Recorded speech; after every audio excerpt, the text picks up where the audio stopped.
Le collectif pour l'instauration du référendum libre et souverain propose au peuple français la modification des articles 3 et 89 de la Constitution du 4 octobre 1958 afin de doter la France d'une véritable démocratie, respectant enfin le principe fondamental énoncé dans cette même Constitution.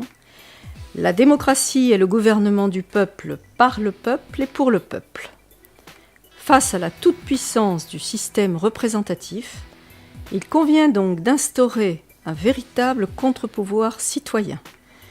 Et c'est ce que propose cette charte référendaire, comportant 11 articles modificateurs et un article abrogatif.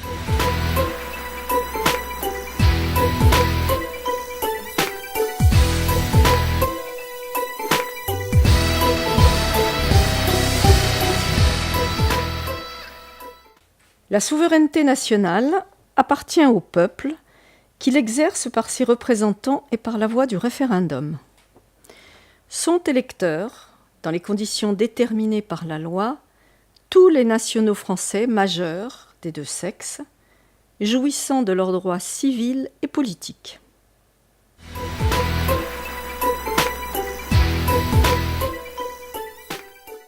Le référendum ne peut être déclenché qu'à l'initiative du peuple.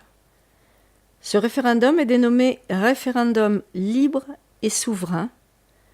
Son intitulé court est RLS.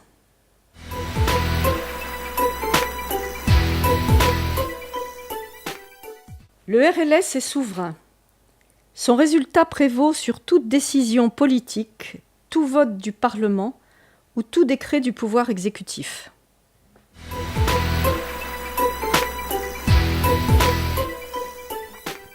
Le RLS est libre. Son domaine de compétence est illimité. Il peut s'exercer notamment dans les domaines constitutionnels, législatifs, réglementaires, et également celui des décisions opérationnelles de l'exécutif. Le nombre de questions posées est illimité. La réponse peut être globale ou multiple, suivant les cas. Tout texte législatif issu d'un RLS n'est pas soumis à la nécessité d'un décret d'application. Il est directement applicable dans toute la rigueur, mais dans la seule rigueur de son contenu.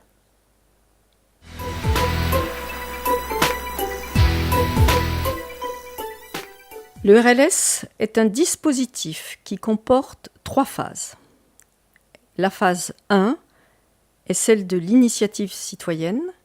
La phase 2 est celle du débat citoyen. La phase 3 est celle de la votation.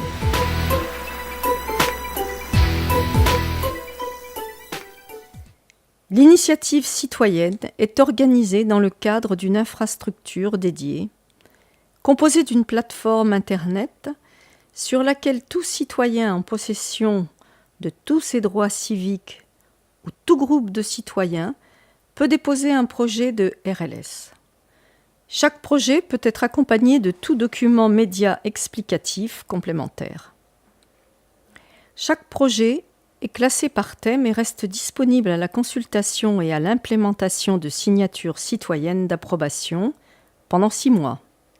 Tout projet de RLS ayant reçu un nombre de signatures d'approbation égal à 1% des citoyens français majeurs inscrits ou non sur les listes électorales et en possession de tous ses droits civiques est déclaré éligible. Il est alors transféré en phase 2, après validation définitive des signatures par une commission référendaire composée de citoyens tirés au sort parmi une liste de volontaires et sur la base de 5 par région.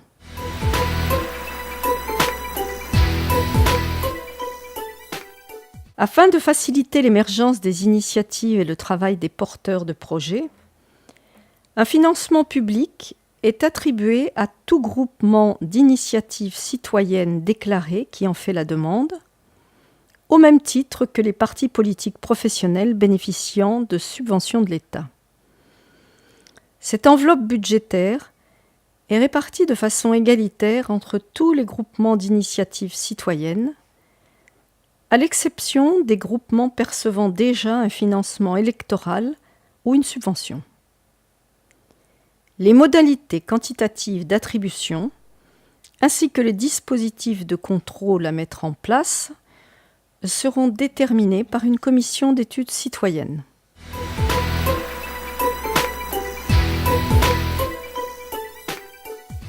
Un processus de RLS peut être interrompu à tout moment si le pouvoir représentatif légifère en conséquence et valide la proposition en cours du RLS en respectant l'intégralité du projet. Dans le cas contraire, le président de la République est tenu, dans les 3 mois, de fixer la date du RLS et en confie l'exécution au ministère de l'Intérieur.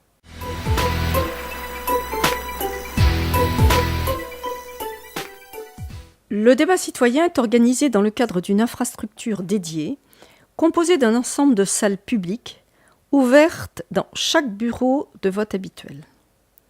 Les électeurs sont informés de chaque débat organisé. Le prêt des salles et l'information des électeurs est à la charge des communes. Dans chaque salle et pour chaque débat, un animateur est désigné par l'ensemble des membres de la salle lors de la première réunion débat sur le RLS concerné. Chaque projet bénéficie d'un programme de 4 débats étalés sur un mois. Les débats sont soumis au respect d'une charte de fonctionnement.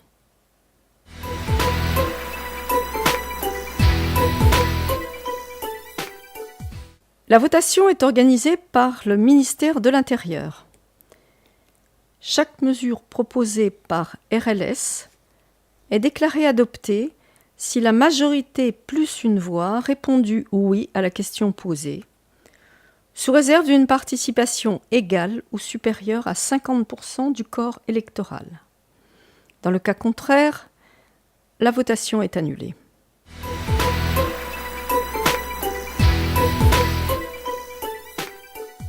L'article 11 étant devenu contradictoire avec les 10 nouveaux articles 3, il est donc supprimé.